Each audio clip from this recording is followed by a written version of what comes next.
सबसे पहले तो आप हमें ये बताएं कि काउंसलिंग प्रोसेस क्या है, क्यों ज़रूरी है ये। कई बार तो ये भी देखा गया कि 13 लाख रैंक पे भी एनआईटीज़ मिल गए हैं। जो टॉपर्स होते हैं उनसे ज़्यादातर हम बात करते हैं तो वो सीएस की बात करते हैं। कॉलेज में देखें तो टॉप प्रायोरिटी पे आईआईटी बॉम्बे है। एनआईटीज़ में देखें तो टॉप प्रायोरिटी पे एनआईटी तिरची है।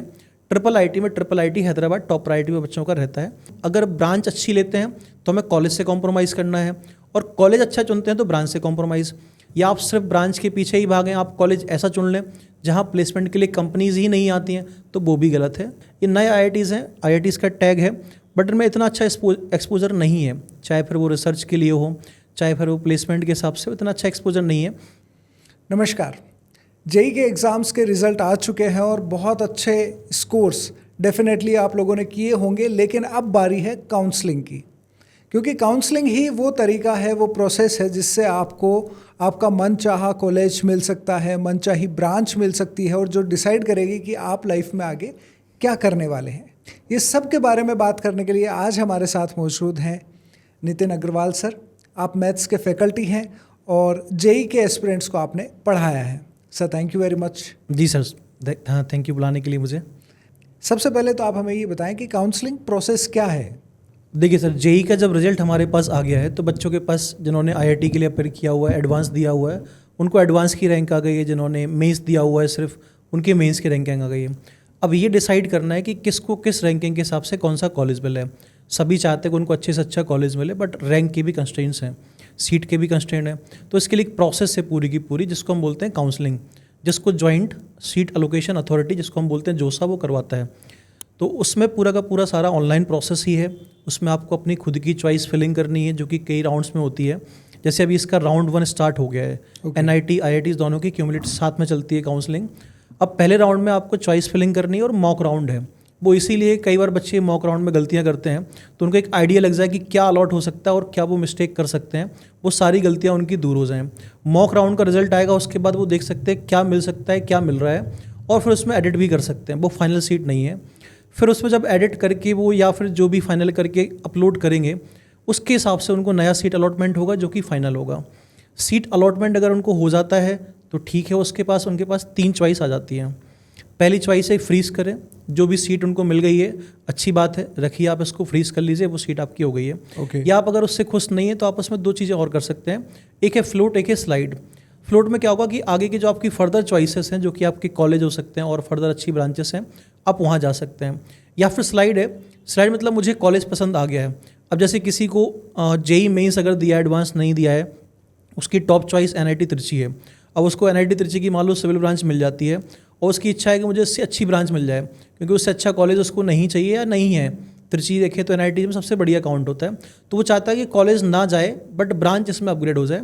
तो उसके लिए स्लाइड एक बढ़िया ऑप्शन है। वो स्लाइड करेगा, उस कॉलेज की अच्छी ब्रांच उसको मिलती जाएंगी। तो 3 चॉइस हो गई, फ्रीज, फ्लोट एंड स्लाइड। इन तीनों को उसको करना पड़ेगा, उसके बाद फिर वो आगे बढ़ता जाएगा। अगर वो फ्रीज करता है तो 7 दिन के अंदर उसको जो कॉलेज उसको अलॉट हुआ है उस कॉलेज में जाना पड़ेगा, सीट एक्सेप्ट करनी पड़ेगी। इनफैक्ट फ्लोट और स्लाइड में भी उसको सीट अगर मिल जाती है तो उसको एक्सेप्ट करनी है। 35,000 सीट एक्सेप्टेंस फ़ी है जो उसको देनी है। अगर वो उस कॉलेज में एडमिशन आगे जाके लेता है तो फीस एडजस्ट हो जाती है। अगर वो एडमिशन नहीं लेता है तो फीस वो आगे जाके रिफंड भी हो जाती है। अगर वो मान लो लास्ट में जाके विड्रॉ कर लेता है एडमिशन कहीं और उसको एडमिशन मिल जाता है तो फीस उसकी रिफंड भी हो जाती है। 35,000 विदिन 7 डेज उसको देना पड़ेंगे। उसके बाद सेकेंड राउंड स्टार्ट होगा। तो अब अगर जैसे कोई सीट अपग्रेड होती है उसकी, तो वो सीट नहीं मिल जाएगी, या फिर फ्लोट के हिसाब से वो आगे बढ़ती जाएगी, या फिर उसने स्लाइड किया तो उसी कॉलेज में मिल जाएगी। इस टाइप से राउंड चलते जाते हैं और 5 राउंड तक की काउंसलिंग होगी। 5 राउंड तक फाइनल हो जाता है। अब किसी ने इस टाइप की चॉइस भरी हुई है जो उसको मिल रही हैं या फिर नहीं मिल रही हैं, मान लो उसको मिल गई है तो उसका काउंसलिंग प्रोसेस पूरा हो चुका है। वो अगर खुश है तो एक्सेप्ट कर लेगा, नहीं है तो नहीं करेगा। दूसरा है, मान लो उसने चॉइस ऐसी भरी हैं जो कि उसको नहीं मिली हैं, उसकी रैंक के हिसाब से फिजिबल नहीं थे तो उसको नहीं मिली हैं। जैसे जेई मेंस में कोई कट ऑफ नहीं है काउंसलिंग के लिए। आपका कोई भी परसेंटाइल, आपकी कोई भी रैंक है, आप पार्टिसिपेट कर सकते हैं।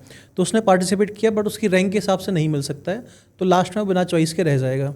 उस केस में फिर वो एक और राउंड सर करवाते हैं। लास्ट में जो फाइनल राउंड होता है वो करवाते हैं, इसको अपन सीसेब राउंड बोलते हैं। उस राउंड में क्या होता है बेसिकली, अब जैसे कई बच्चे हैं जिनको सीट मन की नहीं मिली है, या किसी को सीट ऐसी मिली है जो वो नहीं लेना चाह रहा है, अलॉट भी हो गई है, नहीं मिली है, या कहीं और उसने एडमिशन ले लिया है, वो वहाँ जाना चाह रहा है, तो उस केस में वो सीट छोड़ देता है लास्ट में। और लास्ट में जब वो सीट छोड़ता है तो वो सारी सीट फिर इकट्ठा होके उनको एक CSAB राउंड करवाया जाता है, जो कि एक तरीके से स्पॉट राउंड भी कहलाता है। इस बार वो राउंड NIT सूरतकल करवाएगा और ये राउंड सिर्फ NITs की सीट के लिए ही है। तो उस केस में क्या है कि आपकी रैंक मैटर नहीं करती इतनी ज़्यादा, आप उसके लिए अप्लाई करिए। जो भी CSAB राउंड में पार्टिसिपेंट हैं उनकी रैंक और उनकी चॉइसेस के हिसाब से सीट अलॉट होती है। कई बार तो ये भी देखा गया कि 13 लाख रैंक पे भी NITs मिल गए हैं। जैसे NIT मणिपुर की अगर हम बात करें, 13 लाख रैंक पे NIT मणिपुर मिला हुआ बच्चों को। अब वो होम स्टेट में हो सकता है और या फिर नॉर्मल कोटा में भी हो सकता है। इस तरीके से NIT मणिपुर मिला है। कई बार देखा गया कि बच्चों को 1.5 से 2 लाख रैंक पे भी देखें तो कॉलेज मिला हुआ है। NIT श्रीनगर मिला है। लास्ट ईयर 2 स्टूडेंट मैंने पढ़ाए थे जिनके थोड़ा परसेंटाइल पीछे थे, किसी एक का 91 था, किसी एक का 92 परसेंटाइल था, बट उनको NIT श्रीनगर में सीट मिल गई CSAB राउंड में। तो CSAB राउंड बढ़िया है बच्चों के हिसाब से अगर देखें तो बढ़िया है, क्योंकि उसकी रैंक अगर देखें तो 1.5 से 1.5 लाख के आसपास है।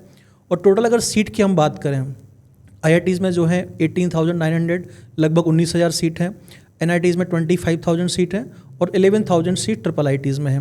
ये टोटल जो सीट्स से मिलाकर के अगर देखें तो लगभग हमारे सामने आ जाती हैं 55,000। तो 1.5 रैंक पे तो उसको कुछ मिलना ही नहीं है, बट अगर आप देखो तो CSAB राउंड में उसको मिल जाता है। तो ये उसके लिए एक बेनिफिशियल बात ही है, अच्छी बात है। तो CSAB राउंड में बोलूँगा जिनका भी परसेंटाइल कम है, जिनकी भी रैंक पीछे है, उनको ज़रूर पार्टिसिपेट करना चाहिए। बहुत अच्छी बात है ये। अब ये काफ़ी सारी इन्फॉर्मेशन है ये पेरेंट के लिए और एक JEE एस्पिरेंट के लिए जिसने अभी अभी एडवांस एग्ज़ाम क्लियर किया है। उसका ये प्रोसेस शुरू कहाँ से होगा? लाइक उसे खुद से ये सब करना है या इसमें किसी तरीके से वो थर्ड पार्टी का हेल्प ले सकता है, या उसका कोचिंग उसको हेल्प करता है, या टीचर्स हेल्प करते हैं? कैसे शुरू करे? कई चीज़ें सर। वैसे बच्चा अगर चाहे थोड़ा बहुत अगर वो इंटरनेट चलाना जानता है तो वो खुद से कर सकता है। सबसे पहले जोसा की जो वेबसाइट है josa.nic.in, उस पर उसको रजिस्ट्रेशन करना है, जिसमें उसकी डिटेल्स लगेंगी, JEE मेंस, JEE एडवांस, जो भी एग्जाम उसने दिया हुआ है। उन डिटेल के बाद फिर रजिस्ट्रेशन करने के बाद उसको पहले राउंड के लिए चॉइस फिलिंग करनी है कि इन चॉइसेस के लिए मैं इंटरेस्टेड हूँ और यहाँ पर मैं जाना चाहता हूँ। अब चॉइस फिलिंग में उसको ये बात ध्यान रखनी है कि ऐसी चॉइस भी नहीं भरनी जिन पे वो नहीं जाना चाहता है। मान लो उसने NIT मणिपुर भर दिया कि मणिपुर की मैं सिविल ले रहा हूँ। अब वो NIT मणिपुर का सिविल अगर काफ़ी नीचे जाता है, उसकी रैंक काफ़ी अच्छी, उसको अलॉट हो जाती है, उस केस में उसका नुकसान हो गया। उसको बेटर ब्रांच मिल सकती थी, बट उसने ऊपर वही भर दी तो उसका नुकसान हो गया। तो ऐसी चॉइसेस भी नहीं भरनी है जो कि हमें जाना ही नहीं है, हमारे काम की नहीं है, तो वो चॉइस हम बिल्कुल भी अवॉइड करें। दूसरा, ऐसी भी चॉइसेस ना भरें जो हमें मिल ही नहीं सकती हैं। आप जोसा की वेबसाइट पर जाके देख सकते हैं कि आपकी रैंक और कैटेगरी के हिसाब से आपको कौन कौन सी ब्रांचेस मिल सकती हैं। एक बार आप विजिट कर सकते हैं, बहुत डिफ़िकल्ट काम नहीं है। इतना मोबाइल इंटरनेट आजकल सब चलाते हैं तो इतना देख सकते हैं। ट्रांसलेट भी हो जाता है, अगर किसी को इंग्लिश की दिक्कत है तो हिंदी में भी ट्रांसलेट हो जाता है। सबसे पहले उसको यही करना, जोसा की वेबसाइट पर डेटा देखें मुझे क्या मिल सकता है पिछले साल के ट्रेंड के हिसाब से, जो भी उस ट्रेंड के हिसाब से मिल सकता है वो फिल करें। अब जैसे मान लो किसी की रैंक अगर मान लो 10,000 आई है JEE एडवांस में और वो सारी चॉइस IIT एडवांस की भर रहा है, मे भी उसको अलॉट नहीं होती हैं सारी की सारी, तो काउंसलिंग बिना सीट के रह जाएगा। जबकि उसको एक अच्छा IIT, वो दूसरा भी हो सकता है Tier 2 IIT होता, या Tier 3 जो अच्छी ब्रांच हो सकती है Tier 3 की, या नॉर्मल ब्रांच Tier 2 की, या फिर बॉटम ब्रांच Tier 1 की किसी एक की मिल सकती थी, बट वो उस चॉइस से फिर अधूरा रह जाएगा। तो चॉइस फिलिंग में ये ध्यान रखना है कि हम चॉइस प्रैक्टिकल भरें, बहुत ज़्यादा ऐसी भी नहीं भरें जो हमें नहीं चाहिए, या ऐसी भी भरें मतलब कि जो हमें मिल ही नहीं सकती हैं, तो वो भी नहीं भरना है। चॉइस फिलिंग में इस बात का ध्यान रखना विशेष ज़रूरी है। ओके, यहाँ पे 2 चीज़ें हमारे सामने आती है कि एक तो IIT NIT मतलब एक तो इंस्टीट्यूट और एक ब्रांच। अब यहाँ पे ब्रांच कैसे लेते हैं? मतलब यूजुअली जैसे आप तो बहुत सारे एस्पिरेंट्स को पढ़ाते हैं जी, तो किस तरह के ब्रांच में इंटरेस्ट होता है? जो टॉपर्स होते हैं उनसे ज़्यादातर हम बात करते हैं तो वो CS की बात करते हैं कि बहुत अच्छा IIT मुंबई या IIT रुड़की और CS ब्रांच मिल जाए। जनरली स्टूडेंट्स किस तरह के ब्रांचेस देखते हैं और उनका फोकस ज़्यादा किस पे रहता है, एक अच्छी IIT चुनने पे या एक अच्छा ब्रांच चुनने पर? ओवर द टाइम सर हमारे देश में टेक फील्ड जो है ना काफ़ी ग्रो करी है। बच्चों के लिए एक फिनोमिना हो गया कि हम यहाँ से जाके कंप्यूटर साइंस पढ़ेंगे, वहाँ से फिर हम जाएंगे तो US में UK में वहाँ पे जाके टेक फील्ड में जॉब करेंगे, सिलिकॉन वैली में काम करेंगे। और ये एक अलग ही चार्म है, मतलब करोड़ों के जो पैकेज आप सुनते हो वो टेक फील्ड में मिलते हैं। कंप्यूटर साइंस हो गई, या फिर आजकल नई ब्रांचेस कुछ उससे मिलती जुलती आ गई हैं, डेटा साइंस आ गई है, आर्टिफिशियल इंटेलिजेंस, मशीन लर्निंग। अभी भी बच्चों में उसका चार्म बरकरार है। कॉलेज में देखें तो टॉप प्रायोरिटी पे IIT बॉम्बे है, NITs में देखें तो टॉप प्रायोरिटी पे NIT तिरची है, IIIT में IIIT हैदराबाद टॉप प्रायोरिटी पे बच्चों का रहता है। तो ये कॉलेज बहुत फेवरेट है और उनमें ब्रांच भी अगर देखें तो कंप्यूटर साइंस ही फेवरेट है। उसका कारण है टेक फील्ड में बच्चों का इंटरेस्ट। बट जब बात आती है कि हमारी रैंक बीच में है, मतलब ऐसा भी नहीं कि हमारे पास सारी चॉइसेस अवेलेबल है तो हम जाके सीधा IIT बॉम्बे कंप्यूटर साइंस चुन लें, बट हमारी रैंक ऐसी है कि हम अगर ब्रांच अच्छी लेते हैं तो हमें कॉलेज से कॉम्प्रोमाइज़ करना है, और कॉलेज अच्छा चुनते हैं तो ब्रांच से कॉम्प्रोमाइज़। तो ऐसे केस में बच्चे को अपनी प्रायोरिटीज़ पर ध्यान देना पड़ेगा सर, वो आगे क्या करना चाहता है। आगे कोर फील्ड में अगर वो जा रहा है तो उसकी कोर फील्ड में एक्चुअल में जाने की इच्छा है या नहीं है। मान लीजिए उसने सिविल ब्रांच ले ली या फिर उसने मैकेनिकल ब्रांच ले ली, और उसका इंटरेस्ट ही अगर उस पढ़ाई में नहीं तो 4 साल उसके लिए काफ़ी डिफिकल्ट हो जाएंगे। राइट। कई बार बच्चे ये भी सोचते हैं कि हम लोअर ब्रांच ले लें और थोड़ा बहुत कंप्यूटर साइंस पढ़ लेंगे। वो थोड़ा बहुत कंप्यूटर साइंस पढ़ के पहले ऐसा हो जाता था कि आप टेक फील्ड में चले जाओ, और पर जब से AI आया है तो जो थोड़ा बहुत पढ़ के जो बेसिक लेवल की जो जॉब है थोड़ा सा उनमें भी खतरा पैदा हो रहा है। तो ऐसा भी नहीं कि थोड़ा बहुत पढ़ के काम हो जाएगा।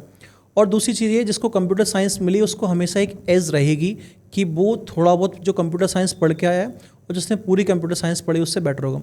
नो डाउट सीखने की कोई लिमिट नहीं है, कोई खुद से सीख सकता है। हम जो बात कर रहे हैं वो जनरल बात है, किसी एक एग्जाम्पल के लिए वो गलत भी हो सकती है। तो कोशिश यही होती है बच्चे की कि बैलेंस अगर बिठा लें तो ज़्यादा सही है। जैसे किसी को IITs में अगर CSE नहीं मिल रही है और किसी अच्छे IIIT या किसी NIT त्रिची मान लेते हैं उसमें CSE मिल जाती है, तो CSE ही अगर उसको पढ़ना है तो वो बेटर चॉइस है, रेदर देन कि किसी IIT में वो मेटलर्जिकल ले ले और फिर सोचे कि मैं आगे जाके CSE में चला जाऊँ, तो वो बेटर चॉइस है। अब अगर उसकी आगे की चॉइस है कि मैं सिविल सर्विस में जाना चाहता हूँ, तो उस केस में ब्रांच बहुत ज़्यादा मैटर नहीं करती है। हाँ, थोड़ा बहुत ये मैटर ज़रूर करती है कि जो कोर ब्रांचेस है उनका सिलेबस सिविल सर्विस के ऑप्शनल में सेम होता है, बट जनरली बच्चे उसको नहीं पढ़ते हैं, अवॉइड ही करते हैं, तो बहुत ज़्यादा मैटर नहीं करती हैं। अगर वो आगे MBA के लिए ही जाना चाहता है तो भी बहुत ज़्यादा ब्रांचेस मैटर नहीं करती हैं, जिस फील्ड में वो जाना चाहता है आगे MBA में वो मैटर नहीं करती हैं। बट आजकल देखा गया है कि MBA का भी क्रेज़ कहीं ना कहीं थोड़ा सा कम हो रहा है। IIMs अगर देखें तो उतना बढ़िया पैकेज डिलीवर नहीं कर पा रहे हैं, उतना बढ़िया प्लेसमेंट नहीं दे पा रहे हैं, तो उसका क्रेज़ भी थोड़ा सा कम है। अब अगर उसकी इच्छा है कि कोर फील्ड में ही मुझे जॉब करनी है तो उसको कोर फील्ड के हिसाब से चुननी चाहिए, और टेक फील्ड में ही जॉब करनी है तो उसके हिसाब से उसको चुनना चाहिए कि ब्रांच पे ही जाएं। बट अगर ये कि ब्रांच से कोई खास फ़र्क नहीं है, सिर्फ हमें आगे के हिसाब से सोचना है, तो फिर वो कॉलेज अच्छा प्रेफर करें। कॉलेज में भी एक चीज़ का और ध्यान रखें कि जो कॉलेज अच्छे शहरों में होते हैं, बड़े शहरों में, उनमें नो डाउट प्लेसमेंट और अपॉर्चुनिटी बहुत अच्छी होती हैं। इंटर्नशिप ईजिली मिल जाती है। जैसे मैं बात करूं, मैंने जैसे इंदौर से पढ़ाई करी है, तो इंदौर के पास हमारा पूरा का पूरा एक ऑटोमोबाइल का सेक्टर, इसको पीथमपुर बोलते हैं, पीथमपुर जगह है। तो कॉलेज में मेरे जितने भी मैकेनिकल के दोस्त थे लगभग सभी को इंटर्नशिप अपॉर्चुनिटीज़, ट्रेनिंग अपॉर्चुनिटीज़ वहाँ पे मिल गई ईजिली, प्लेसमेंट भी ठीक ठाक हो जाते थे। वहीं अगर कोई बेंगलोर से पढ़ाई कर रहा है तो बेंगलोर IT फील्ड का हब है। अब बेंगलोर में एक कॉलेज है RBC प्राइवेट कॉलेज है, काफ़ी ज़्यादा फीस है बट बहुत ऐसे नोन नहीं है, बट उसके प्लेसमेंट बहुत अच्छे हैं। कारण ये कि बेंगलोर IT हब है, पूरा का पूरा वहीं सब कुछ है, तो उसमें जो बोलें अगर एक्सपोजर बहुत अच्छा है IT फील्ड में, तो प्लेसमेंट उसके नो डाउट अच्छे हो जाते हैं। सेम पुणे एक IT हब है, हैदराबाद बहुत बड़ा IT हब है। हैदराबाद का एग्जांपल मैं ये भी बता सकता हूँ कि IIT हैदराबाद नया IIT खुला हुआ है, लेकिन वो टक्कर दे रहा है पुराने IITs को प्लेसमेंट के मामले में, और जिस टाइप से रैंक बच्चे उसको चुन रहे हैं, कम रैंक पे भी उसको चुन रहे हैं, टॉप रैंकर्स IIT हैदराबाद को प्रेफर कर रहे हैं, तो उसने टक्कर दी है। उसका कारण एक ही है, जो सिटी है उस सिटी के आसपास जो बना हुआ क्या बोले जॉब फील्ड है, उसकी वजह से उसकी जो बेटर अपॉर्चुनिटीज़ हैं वो ज़्यादा सही है। इसी तरीके से दिल्ली में देखें तो नोएडा, गुड़गांव है, तो ये भी काफ़ी ज़्यादा हब है टेक के। कई बड़ी कंपनीज़ हैं, डेलॉइट हैं, जितनी भी कंपनीज़ बड़ी हैं उनके ऑफिसेस हैं वहाँ पे, तो वहाँ पे एक एक्सपोजर मिल जाता है। जैसे IIIT दिल्ली है तो ले सकता है। NSUT कायदे से कोई NIT भी नहीं है, वो IIT भी नहीं है, बट उसका प्लेसमेंट बहुत अच्छा है। Netaji Subhash Chandra Bose university of technology Delhi में जो है, DTU बहुत अच्छा है।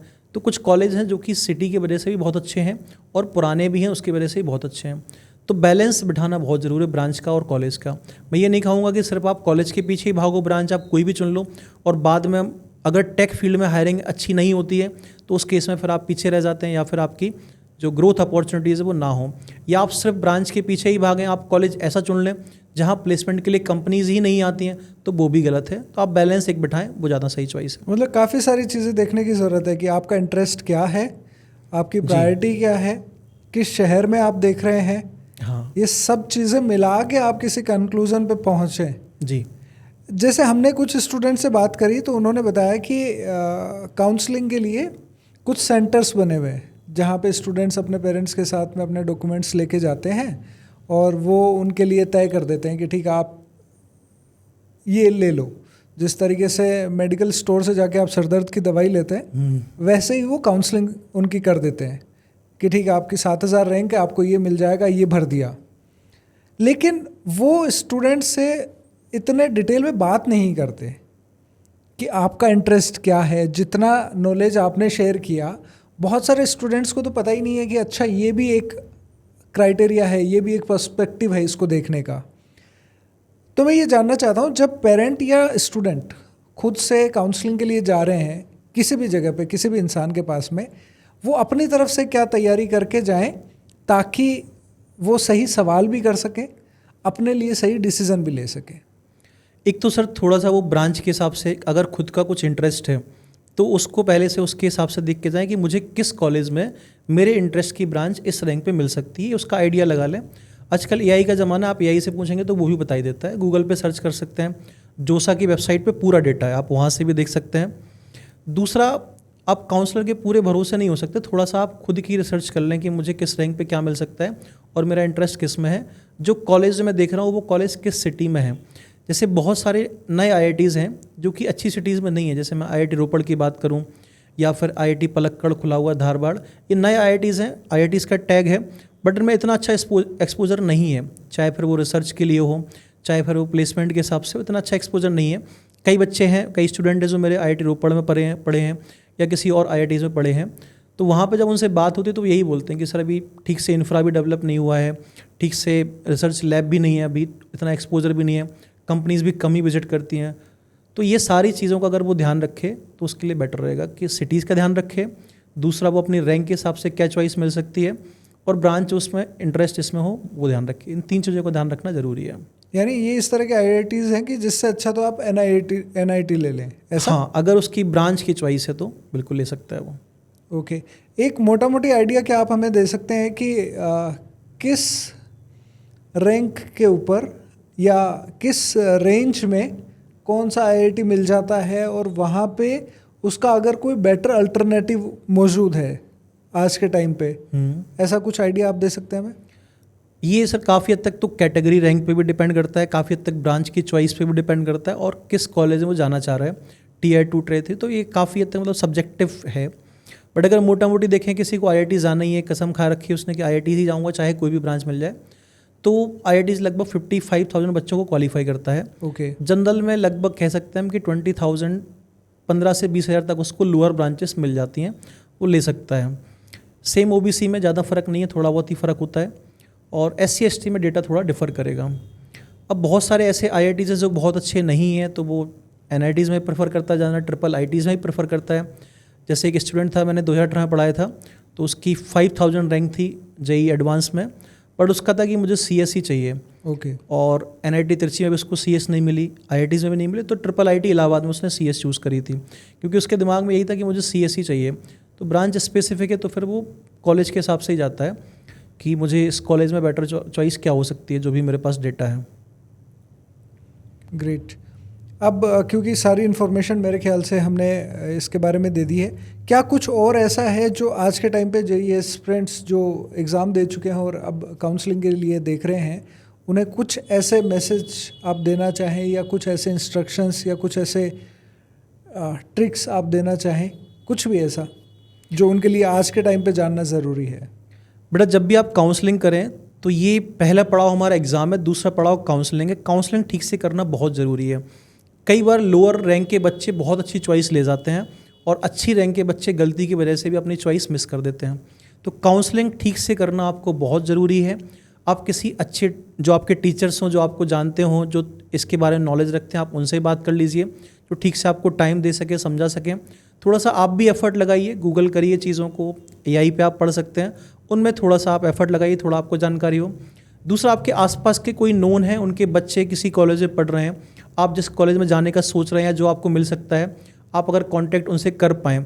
जैसे सर मेरे कई सारे स्टूडेंट हैं, तो किसी का हुआ है कि सर मुझे IIT खड़गपुर मिल रहा है, उसके बारे में जानना है, या IIT धनबाद मिल रहा है, उसके बारे में जानना है, या IIT BHU मिल रहा है, उसके बारे में जानना है, या फिर सर मुझे दिल्ली मिल रहा है, इसकी ये ब्रांच कैसी है, इसके बारे में जानना है। तो जो मेरे स्टूडेंट थे, मैंने उनसे डायरेक्टली उनको कनेक्ट करवाया ताकि वो एग्जैक्ट आपको फीडबैक दे सकें कि वहाँ पे क्या है प्लेसमेंट की स्थिति, किस ब्रांच में क्या प्लेसमेंट है, किस कॉलेज में किस ब्रांच का क्या हो सकता है। नए IITs में क्या है वो एक्चुअल पिक्चर बता सकते हैं हम। जैसे एक बच्चे का है कि सर मुझे रोपड़ मिल रहा है, तो मेरी एक स्टूडेंट थी, मैंने बोला उससे कि क्या आप बता सकते हैं, इसकी हेल्प कर सकते हैं, तो उसने पूरी की पूरी कहानी उसको बताई कि ये है कहानी यहाँ पे। उसके बाद वो सही डिसीजन ले सकता है, नहीं तो बाद में उसको लगे कि मैं बेटर चॉइस ले सकता था, तो वो रिग्रेट हमारे पास ना रहे। हम चीज़ों को वाइजली यूज़ करें, सही तरीके से करें, पेशेंस के साथ ठीक से एनालाइज करें और गलतियाँ करने से बचें। जो भी लोग जानते हैं इस फील्ड के बारे में उनसे कंसल्ट करें। आपके टीचर्स हो सकते हैं, पेरेंट हो सकते हैं, आपके पेरेंट्स के दोस्त हो सकते हैं, आपके जो पेरेंट्स हैं उनके कई दोस्त प्रोफेसर कहीं हों या कहीं टीचर हों, आप उनसे भी सलाह ले सकते हैं। पेरेंट्स हैं उनके कहीं दोस्तों के बच्चे हैं वो किसी IITs में पढ़ रहे हैं, NITs में पढ़ रहे हैं, उनको आइडिया, तो आप उनसे भी सलाह ले सकते हैं। तो मेरा यही कि फूंक फूंक के आप कदम रखें, ठीक से काउंसलिंग करें, क्योंकि आपको फाइनल कॉलेज यहीं से मिलने वाला है। Thank you very much sir, आपने काफ़ी सारी इन्फॉर्मेशन शेयर करी और ये आपके लिए एक इन्फॉर्मेशन है जिसका फ़ायदा लेकर आप सही सेलेक्ट कर सकते हो अपने कॉलेज को भी, अपने ब्रांच को भी, ताकि आपका फ्यूचर सिक्योर हो। जो सपना लेकर आप सीकर आए थे या किसी भी कोचिंग में गए थे पढ़ने के लिए कि एक दिन आप JEE करके इंजीनियर बनोगे, कुछ बहुत अच्छा करोगे, तो उसमें छोटी मोटी गलतियां आपको इधर से उधर ले जा सकती हैं, तो वो ना करें। इसके लिए नितिन सर ने हमारी हेल्प करी ताकि आपको ये सारी इन्फॉर्मेशन मिले और आप सही फैसला ले सकें। बाकी आप हमें कमेंट करके बताएं कि आपकी अभी रैंक क्या आई है और क्या आप लेना चाह रहे हैं। उसमें हमारी तरफ से जो भी मदद हो पाएगी वो हम आपकी करेंगे। उसमें क्या आपको मिल सकता है, कैसे मिल सकता है, कैसे आपको आगे फर्दर प्रोसेस करना है, इसके बारे में जो भी जानकारी आपको चाहिए होगी हम कोशिश करेंगे कि वो आपको मिले। आप अपना एक्सपीरियंस, आपका अपना अनुभव वो आप हमारे साथ ज़रूर साझा करें, ताकि बहुत सारे ऐसे एस्पिरेंट्स जिन्हें किसी इंस्टीट्यूट के बारे में, कॉलेज के बारे में या ब्रांच के बारे में कुछ और जानना है, वो भी उसके बारे में जान सकें। Thank you very much sir. Thank you sir.